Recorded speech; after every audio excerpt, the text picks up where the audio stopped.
Namaste. So, we are continuing the series on Sanatan Dharma, and one of the most fundamental principles as we are seeing it, it's not a mental principle but a law of being, is that it is based on the one. So, we can either base our life on zero, nothingness, in which case nirvana is the goal, logical goal. Although the nothingness which is used sometimes in Indian spiritual literature is nothingness in the sense that there is nothing in the world which corresponds to that. You can add up everything and yet you can't construct it. So, at some point, to know the truth, one has to leave behind all mental conceptions of truth.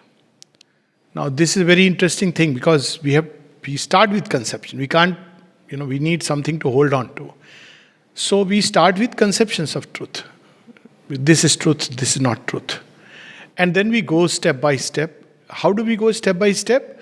We keep widening the conception of truth. Widening till a point comes when all these conceptions we know were mental scaffoldings. And then we enter into the utter vision of truth, utter unity with truth. So as we have been seeing that this truth cannot be found on the surface. So what about the surface? Surface is a becoming, it's an ever-changing thing. Truth is trying to manifest through all these things. Because this is one of the questions that people ask. If all is the divine, then this can be very disorienting. So how do we act? What do we do in the world? So all is the divine in the sense that there are two ways we can look at it. That there is divine and undivine. There is good, there is bad, evil. And if we do that, there will always be an irreconcilable unity because we have labeled it. This is good and this is bad. So obviously, bad has to be bad. It has to be left behind. And good has to be chosen and accepted. And it is a useful conception at some point of time. But as the mother says, it's a very beautiful, passage, conversation of the mother. It's in 1956, the very first conversation. Volume 8, where she says, picks up this sentence of Sri Aurobindo, where he says that we have to start on integral yoga with the integral, widest possible conception of the divine, integral conception of the divine. So she says we start with this idea, divine is good. Now good is human good, But then after a point of time we understand that divine doesn't behave like a humanly good person. It's something which escapes us. So in traditional, Vedanta we pass the burden to man. He is good, but man is bad. But the highest vision of Vedanta, of Isha Upanishad, as we have seen, that all is the divine. Now it requires a tremendous strength to acknowledge and accept this statement. But then how do we act? If all is divine, what is my personal choice? What do I do? How do I discover what I have to do at a given point of time? Here we have to understand the manifestation. So all is the divine, but in the manifestation, divine is progressing to better and better forms of his self-manifestation. So now we have a law of action. That in the manifestation, we have to move from the lesser divine to the greater divine. As somebody asked the mother is in everything is being done by her. He said, yes, so why should we make an effort? So Sri Aurobindo said, you have to, instead of identifying with the mother in the lower nature, you have to identify with the mother in the higher nature. It is as simple as that. So again, not in terms of this is bad, it is a stage of human evolution and we have to surpass it. So we may say we don't want to surpass it. All right, no problem. There is no issue about it. But if you don't surpass it, we must know that life will be always full of pain and suffering. It's a conscious choice. And it has nothing to do with Papa and Punya. Sri Aurobindo says that why human beings suffer. He says that blows come to all human beings. It is not because there is something bad in you that blows come to you. Very reassuring, Lord. Blows come to you, blows come to all human beings because they are attached to things that are transient, which by their very nature cannot last. Now, again, these words can create a division. Division means, these are transient things. So let me get rid of this and find that which is permanent. This is first stage. But the second stage is that this transient itself is changing towards better and better. So we have to discard, means if we cling to the transient nature of things, then we will be unhappy. But if we cling to the principle of things, then we will not be unhappy. And this is a very beautiful story which has many layers of meanings, but I'll talk about this story with a psychological meaning within it. So we know that Yagnaval goes into the King Janak's hall, and there they have to decide who is the most greatest Brahmagyani. So whoever is the greatest will be given 1,000 cows with gold-tipped horns. So now who will start the debate? Nobody knows. So suddenly Yagnavalk says his disciples, pick up the cows and let's go to the ashram back. Then everybody, oh, you think you are the greatest Brahmagyani? He says, no, but I need the cows. So they said, no, not without a debate. So he says, fine, fair enough. So Gargi says that, can I ask questions?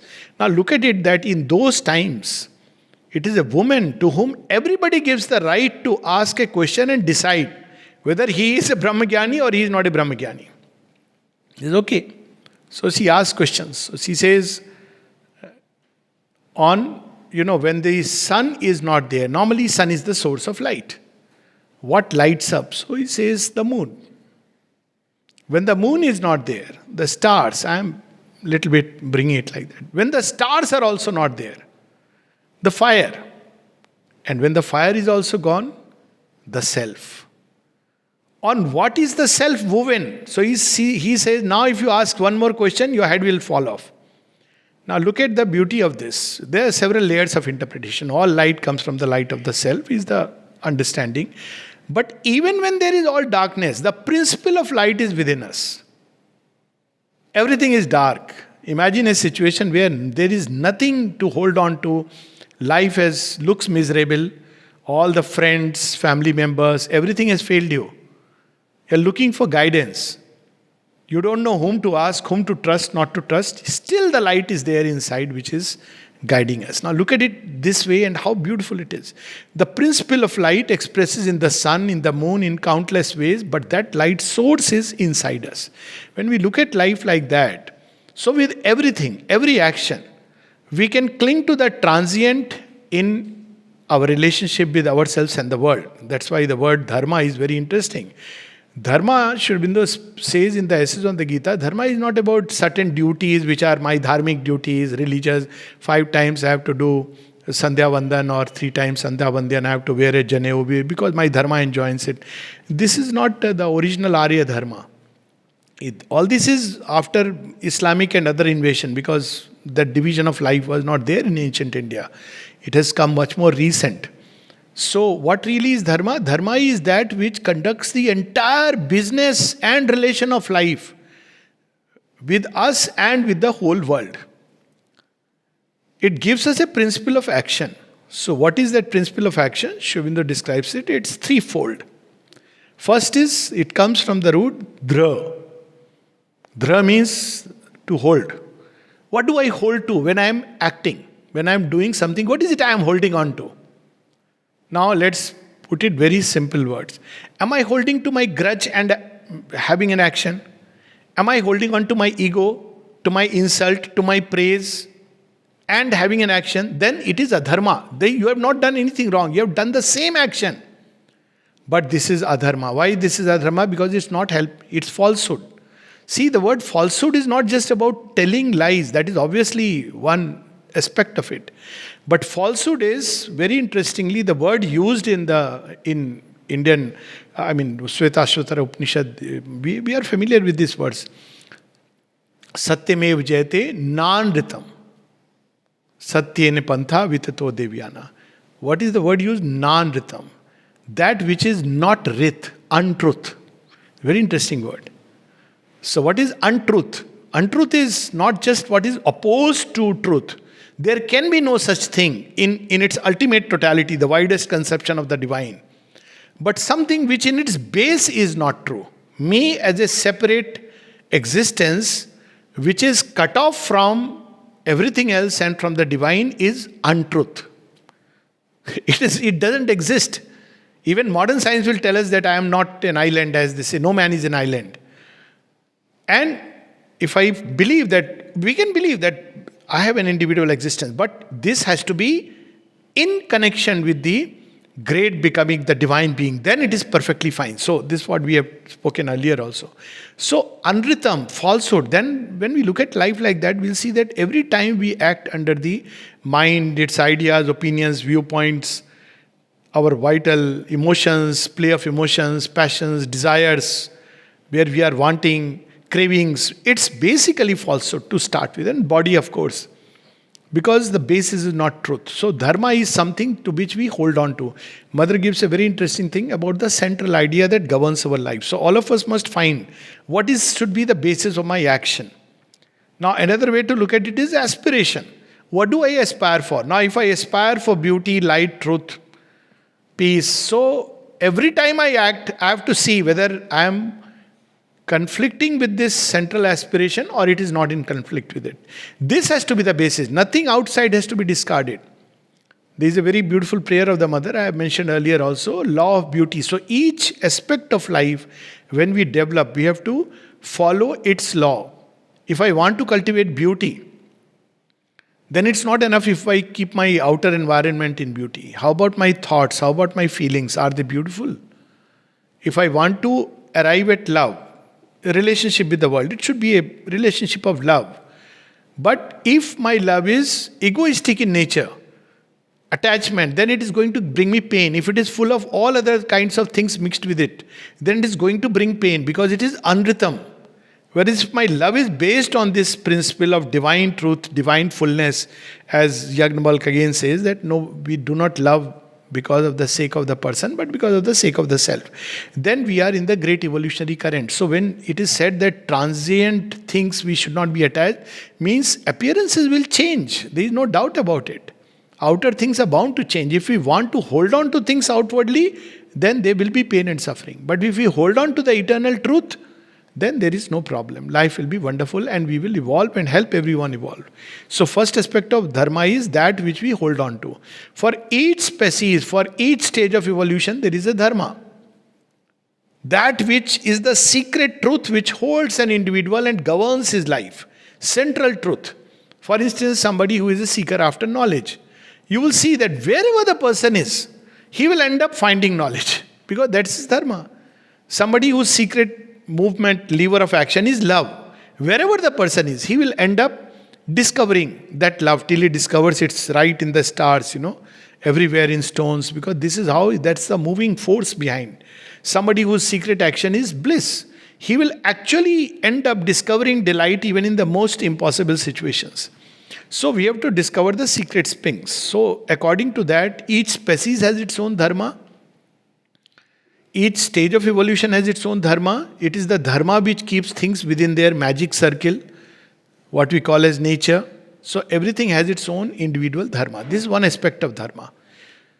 Then the second aspect of dharma is all that helps inner life of man, because only to remain forever tied to this nature is not the goal of the journey. The goal of journey is to evolve into a divine nature. So all the inner processes that help us to grow into this divine nature is dharma, and all that opposes it is the adharma. So what helps us to grow? Sri Aurobindo gives a very nice number of things. Mother has also spoken about it. All that helps us and the march of, because it's not just individual growth, it is also collective growth. All that helps to us and all those who are around us to grow in unity, peace, harmony, love, strength, joy is dharma. This is because it is helping things to grow. Whereas all that creates confusion, disorder, division, narrowness, obscurity is a dharma. So there is a inner process by which we evolve towards divine nature, and another through which we go down towards contrary to that. At least we delay and put obstacles on the path. And then there is, from these two springs the third aspect of dharma, our entire outward going thought and activity. So that's where things like Satyam Vada, Priyam, Dharma Chara, or say truth but say it pleasantly. We can say it very harshly. Why? Because what happens when I speak in a certain way? it will create disharmony, unpleasantness. That's not the object. No, so many times people say, oh, so much confusion was created. Why? Because intention was good, but the way it was expressed. So everything outward, when we meet people, so entire range of our outward going thought and activity stemming from this core, that it is going to help me evolve. So again, Kshatriya had their code of outer conduct. He's not supposed to hit somebody who is fallen to the ground, unarmed person, because it is contrary to his evolutionary process. So this is how one has to understand dharma, which is the law of life. It is not a rigid dogma, because the ground where we stand, rigid dogma, narrow opinions, none of this will give us dharma at all.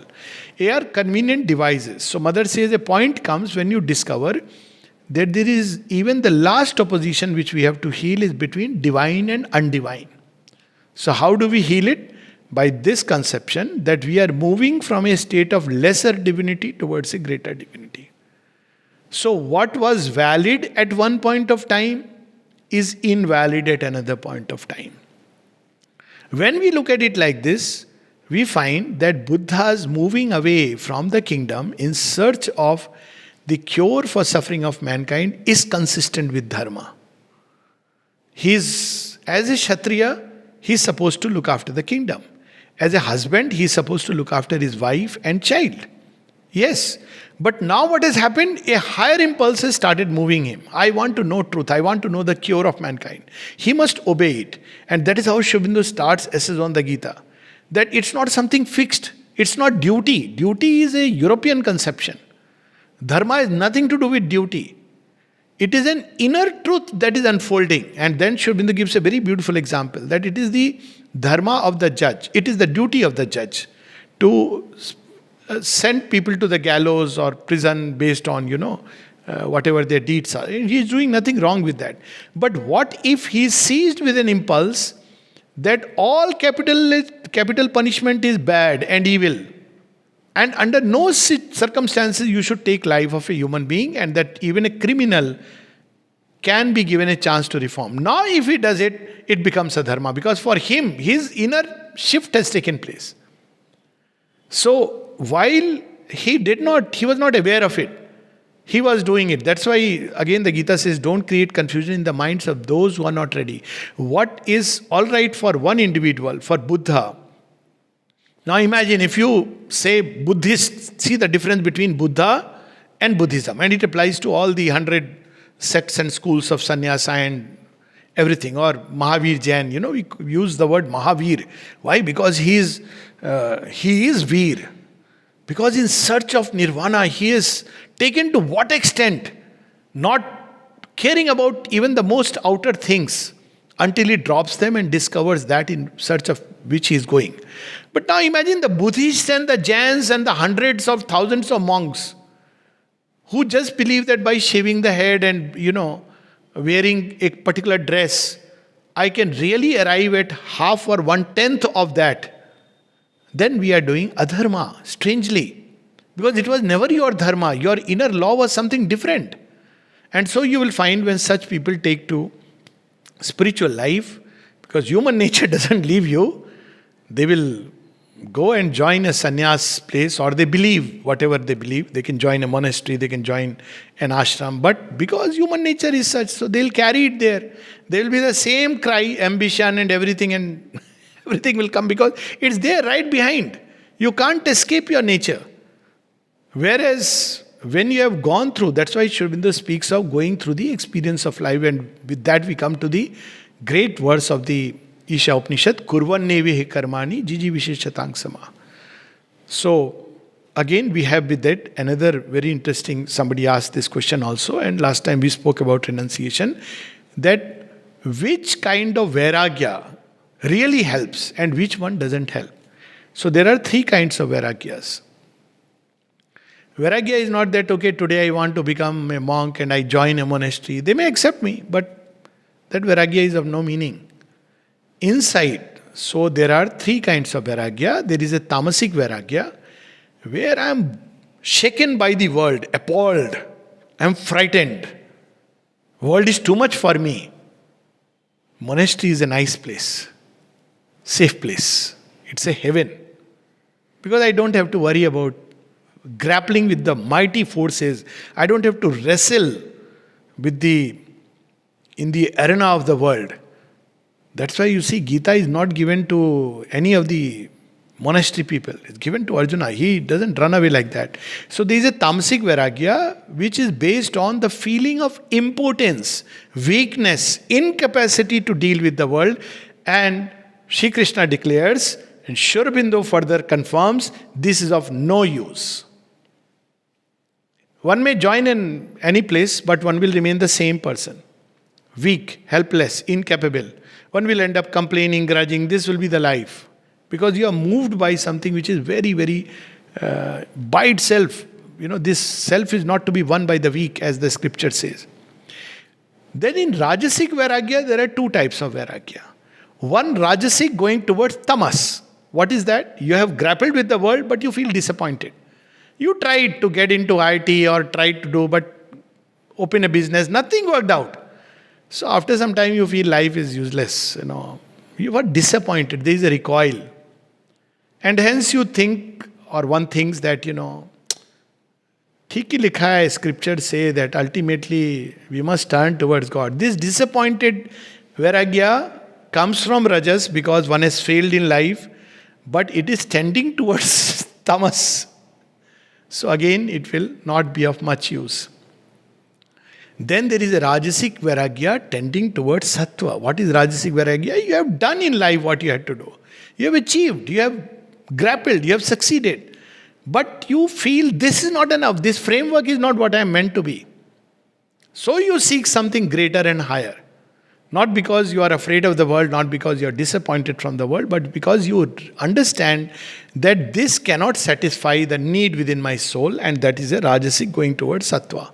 And then there is a Sattvic Vairagya where you understand the nature of the world, how illusory it is in the true sense, and therefore you seek something which is permanent, something more beautiful. So based on the impulsion, one arrives. But Sri Aurobindo cautions here. He says, however, because the divine can use anything, even tamasic vairagya, if it comes, who knows? Even somebody who is disappointed and is going through vairagya in ordinary circumstance, after some time he will recoil back.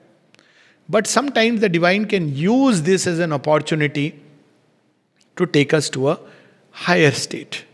So this is the important things about vairagya. So when we do in the work, how do we do this work in the world of all kinds, basing our life on one? This is the secret. The moment we forget the one and that one becomes small O-N-E from capital O-N-E. Capital O-N-E is the one who is everywhere, and the small O-N-E is me. So that's where problem starts. So how do we deal with this life and its manifold activity? Sri Aurobindo beautifully reveals to us, and we'll read something of that.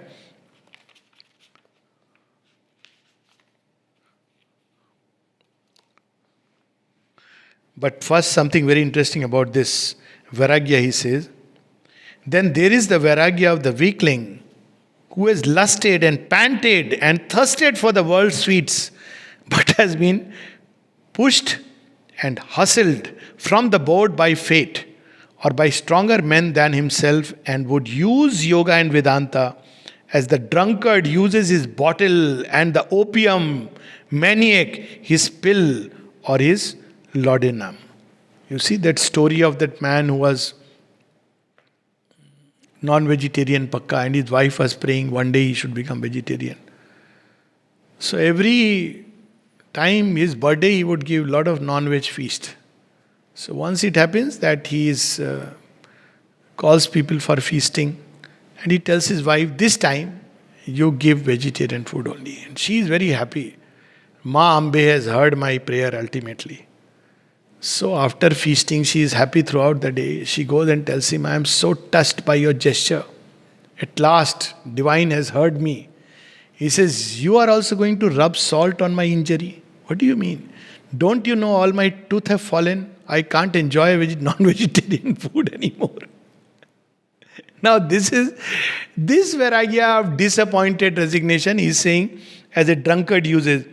Not for such ignoble uses were these great things meant by the rishis, who disclose them to the world.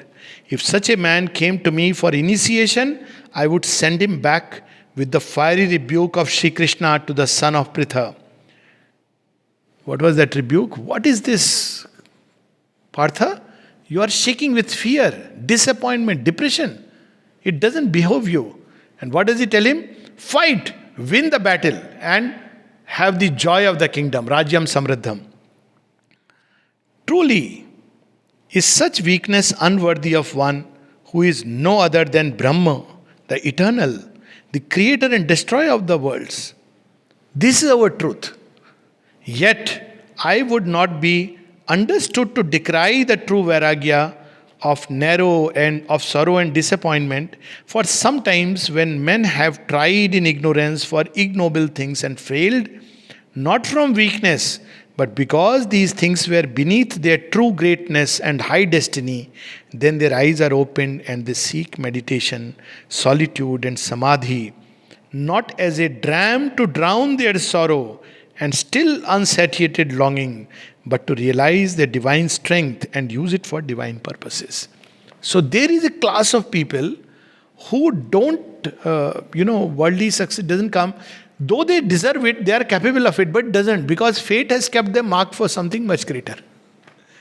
So here is a very subtle distinction.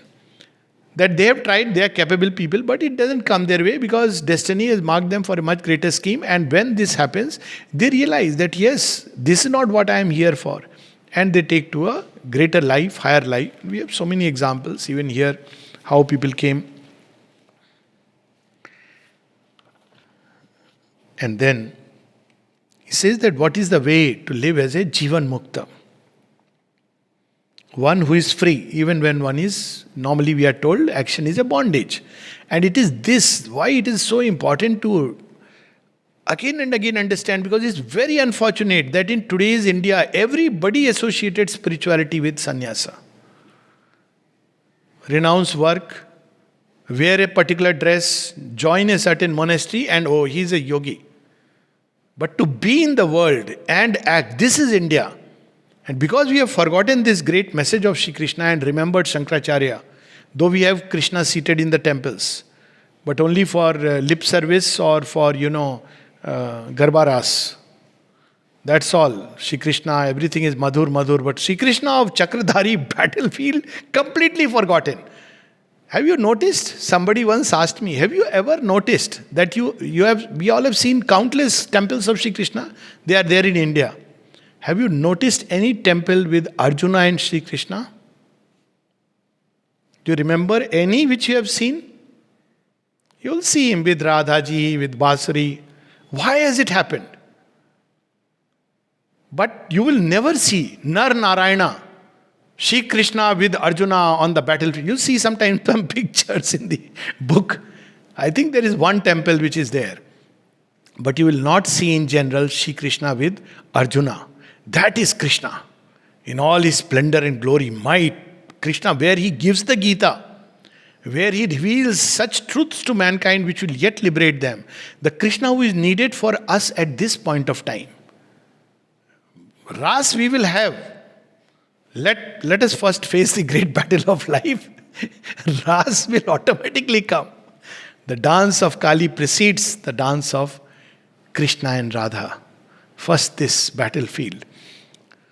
So what is the Jivan Mukta? So this idea came in that works are a bondage. But you have to do work. So what happened? Then division came. Certain works are not a bondage. What works? Religious works, which are regarded as sacred. If you get up in the morning, do some homa, etc., it's fine. If you touch feet of your parents, this is fine. Certain works which are enjoined by the religion and scriptures, that work will help you to grow. So the dharma is lost now in the scriptures. Somebody else is telling me what I should do and not do. Whereas the law is inside. So that has been forgotten. Like, sometimes any place you join, I know of many places where people join, say, monastery, and they are given a certain work, that you do this work in the kitchen. Now that is regarded as a work which will help you. But any other work is a bondage. It's not going to help you. Now this is where we have to understand that this is only for an initial practice. But it is not the fullness of spiritual life. So what is the fullness of spiritual life? He is revealing to us. The Jivan Mukt will be perfectly ready to live 100 years or more. Kurvan nevehe karmani. This is the great verse. If needs be. But this recommendation is given not to the Jivan Mukt or to any particular class of person, but generally. You should desire to live your allotted term of life, because you in the body are the Brahman who by the force of his own Shakti is playing for himself, by himself, the Leela of creation, preservation and destruction. See, again he is reminding us of this great truth which we forget. Because our eye is thinking, everything is shutting us into, no, how can I be Brahman? I am only Vivek, I am Alok, I am this, that. How can I be Brahman? Oh no, don't tell, this is blasphemy. Brahman has to be out there. But imagine how illogical it is. How can it be that the source is not within us? For that matter, in any element. This is the common sense logic. If there is one source which is reasonable to presume, logically speaking, then the source is within everything. It is within dust, in matter, in stars, galaxies. That's why you can worship anything, and through everything you can arrive at the divine. Scientist is searching for that source. But what he is doing, he is going layer by layer till he reaches a wall. Then he doesn't know how to cross it. Because you have to cross a subjective space. Objectivity is an illusion. But inside you can go without, you can cut the barrier of objectivity. That's the big idea. You can cut the barrier of the senses, enter through the subjective space of thoughts, dreams, images, and arrive much more quickly. So that's why yoga is going within and discovering, science is going outside and discovering the source, but much more difficult path. Having discovered within, you can discover it in it everything, because the same source is in everything. So this is how yasmin vigyate vigyati sarvam. That's how it. So the yogi is found this way. You discover the one source within, then automatically you get tuned to everything, and you automatically discover the right law of everything. So this is the first reminder. Of course, this is not in the egoistic sense. It's not my limited personality which is this. My limited personality is a projection. But in my deepest core, I am Brahman, I am fearless, I am truth. So this is how we have to keep reorienting ourselves. Only for your own amusement, to use a violent metaphor, you have imagined yourself limited by a particular body for the purposes of the play. Just as an actor imagines himself to be Dushyanta or Rama or Ravana, and often the actor loses himself in the part and really feels himself to be what he is playing, forgetting that he is really not Dushyanta or Rama, but that Devdutt who plays 100 parts besides. Now imagine what a powerful statement this is. Revelation. That this is a part which we are given. And whatever part we are given, we should play to perfection. It doesn't matter. But always with this memory of the one. This is the saving grace. Otherwise, we are lost in the role completely. And that's where suffering, pain, all this comes. Still, when he shakes off this illusion and remembers that he is Devdutt, he does not therefore walk off from the stage and by refusing to act, break up the play, but goes on playing his best till the proper time for the curtain to fall. So when you discover who you are, you don't stop playing, oh, now I am a yogi. Yogis are supposed to behave in a certain way and live inside. No. You play the part you are given, but now with the full awareness. Look at all these yogis. The truth, see Krishna's life. I mean, battlefield. Everything in life, and yet he is a yogi of yogis. Look at the mother's life. All kinds of various activities. Countless activities which he is engaged. Sri Aurobindo, he himself, whatever activity he was meant to manifest and express, he continued to do that in every which way. So much so that even he is contributing to the war fund during Second World War, still working towards the freedom of India and what India will do after the freedom. He is not cut off from that. Though he has realized that he is Brahman. He knows he is Brahman. He is Brahman who has taken a human body, if you want to put it like that. So this should be, and this comes with constant reminder or meditation upon the idea that this is what I am in reality. So every time when we are surrounded by appearances, so how do we practice it? One is spend some time to meditate upon this truth. So how do we go? The safeguard against the ego is that the Divine Mother, she is within me. So you more and more identify with her as the child of the mother. Because this is our original identity. So when you do that, after some time, by constant meditation upon it, this becomes your reality. So what happens when there is calumny and insult and this and that and everything? What will you tell yourself? You will not say, I am a weak creature, I am a fallen creature, I am this, that. You will say, but I am child of the Divine Mother. Now look at it. The child of the Divine Mother cannot fail. It changes everything. In one moment, one shakes off the entire burden of darkness, unconsciousness, falsehood in which one is. Even on the gallows, you remember you are the child of the Divine Mother. So what? Whatever may happen to your body. Just recently, somebody was asking me all this thing about my views on Corona, this, that. I said, see, I have no views about all this. There are hundreds of opinions and it's all available. No, but what do you? I said, see, if I have to have these very views, I am wasting my time here. As simple as that. So whatever else people may say, I don't want to, because there are 100 ways of living. One can live in that way in all over the world. But if one has come here, it is for that, to realize the divine inside. And if one has not done that, to realize the psychic being, the divine presence, then one is wasting time. Whatever else. If here also we are afraid of death, as if death is the end of everything.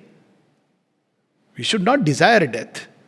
But at the same time, if it comes, if you have realized, this is the sign that, okay, fine. Because one knows that one is indestructible, imperishable. You see the mantra which Shri Krishna had, one word from Rishi Ghora, and he realized. If you see the scripture, Chandogya Upanishad, it will speak of a sentence.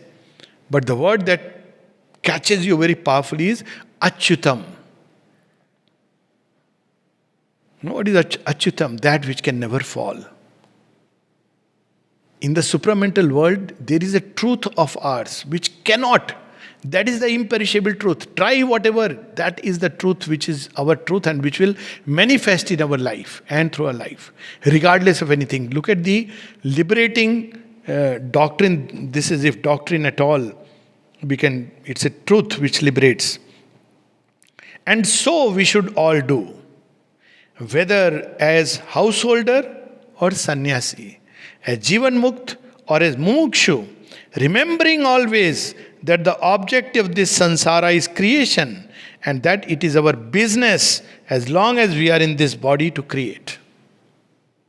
You must not run away from that. You must create whatever beauty and truth and love. The only difference is this, that so long as we forget ourself with the capital S, we create like servants under the compulsion of our prakriti or nature.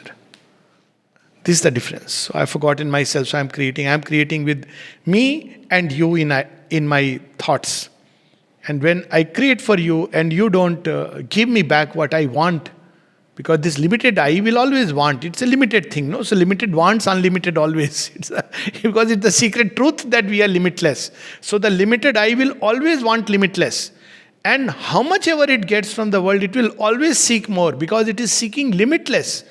And any amount of limited things together will not become a sum. Its sum will not become limitless. That's why people who seek money, they start with, if God gives me a little more, I'll be happy. Then he gives a little more. Then he says, are you happy? Maybe just a little more. So he gives just a little more. You're happy? No, you know what? I see my neighbor. Maybe much more. So he gives much more. Are you happy? I don't know. Can you really? Because this is a hollow in the heart which cannot be filled by anything outer.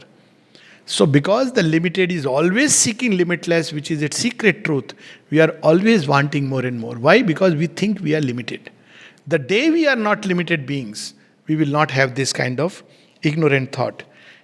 So the difference is this, that so long as we forget ourselves with a capital S, we create like servants under the compulsion of our prakriti or nature. We are bound and are, as it were, slaves and bound by her actions, which we imagine to be ours.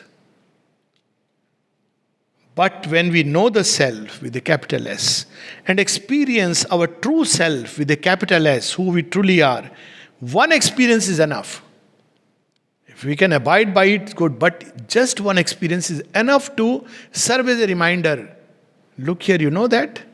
That is what we are. So it helps us to reorient. Then we are masters of our Prakriti and not bound by her creations. So then we become like, okay, at this point you find yourself confined to something and you can shake it off. You know you are not this. So how long? And if you choose the bondage, it's because you choose. There is nothing like anybody is compelling you. So that action does not cleave to you or bind you. Our soul becomes the Sakshi, the silent spectator of the actions of our nature. Thus are we both spectator and actor. Again, spectator is not refraining from action. It is the actor. And yet, because we know the whole to be merely the illusion of an action and not action itself, because we know that Rama is not really killing Ravana, nor Ravana being killed, for indeed Ravana lives as much after the supposed death as before, so are we neither actor nor spectator but the self only. And all we see only visions of the self, as indeed the Shruti frequently uses the word Ekshada, saw in preference to any other for those conceptions with which the Brahman peoples with himself the universe of himself. The mumukshu is the one seeking after liberation. The mumukshu, therefore, it's not nirvana in another world. The mumukshu means I want to be free of bondage, enslavement to nature. The mumukshu, therefore, will not try or wish to leave his life before the time. One is truly desirous of mukti. Because what is it? It's ego. I want to leave it. Who is this I asking for it? The ego. So if you try, the first step is wrong. Life will pursue you wherever you go. You may be right next to the divine, but life will pursue you. Because you can't live like that. The impulse must come from deep within. Truly a seeking, an aspiration, that's where yoga begins. Just as he will not try or wish to leave actions in this life, but only the desire for their fruit. For if he breaks impatiently, so he continues with the actions in this life, but what he leaves is desire for the fruits. Whoever seeks mumukshatva. So he says, whatever role has been given, whatever role you are in, you are doing. But now the whole orientation has changed. Yagnvalk's famous. One does not love the wife for the sake of the wife, but for the sake of the self. One does not love the child for the sake of the child, but for the sake of the self. One does not love the country for the sake of the country, but for the sake of the self. And one can proceed, one does not love humanity for the sake of humanity, but for the sake of the self. So the self, if it is a small s self, then it is like one may love the community because of the sake of the small self. I am part of the community. Now this is egoistic collectivity. But the community is meant to express a divine truth. This is capital S. No one can have it anywhere. No, you join a monastery and you are identified with the ego, through the ego. Or you can be identified with that this is a means for the originating impulsion to manifest itself. So you are attached to that, not to the outer form. Outer forms will change, and whatever work you are giving, you are doing that, but without that kind of ignorant attachment, which is the bondage. So a mumukshutva will act in the world, but he will not lay any hold on the fruits. Fruits belong to the divine. You do with fullness, perfection. Like when you're playing a role, you play it well. Fully, whatever is there, get into it. But if you are looking that after I have finished the role, so how was it? And somebody says, not so good, you were looking little shaky, oh my God. Then, tormented. Or somebody says, you were terrific. I was terrific, isn't it? So, Mother said this very interesting, this is there in sadhana, these reminiscences. He goes for dance.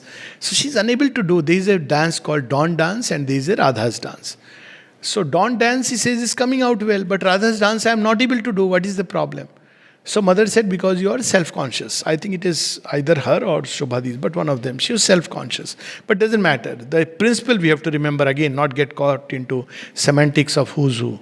So sometimes people are caught with words and no, it is this person, that person. Every person is one person.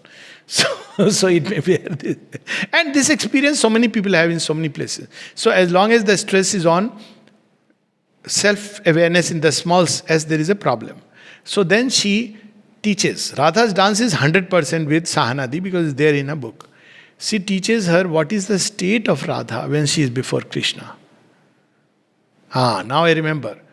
Shobhadi's dance was Kali dance, where she becomes and she identifies and yes. Whereas similar thing, see, with Radha's dance, says you have to forget yourself. Radha forgets herself completely.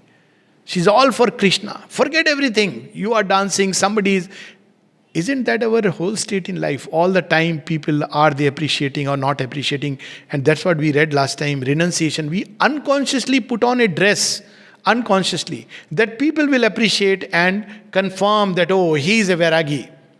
Look at this man, kitna sida sada. He eats only dining room food and whatever food.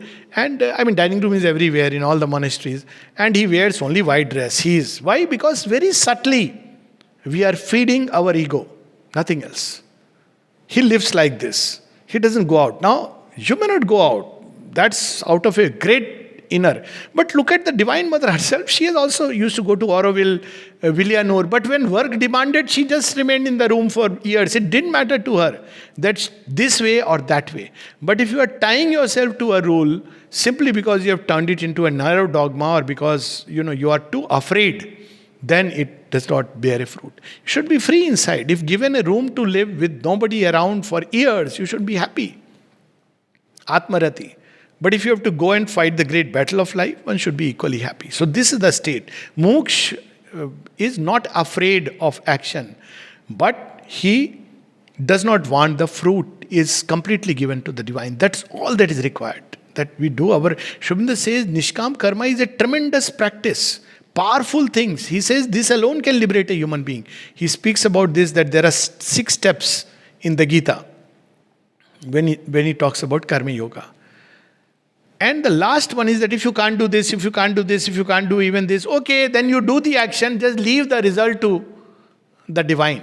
And then he says, it is a very powerful means to liberation. Just this one thing. And this reward is not just material. The reward is subtle. Praise, blame, becoming head of department. It can take a very subtle form. Position, ambition, all these are rewards. And spiritual reward. Okay, I am not getting any worldly reward, but God will surely think very highly of me.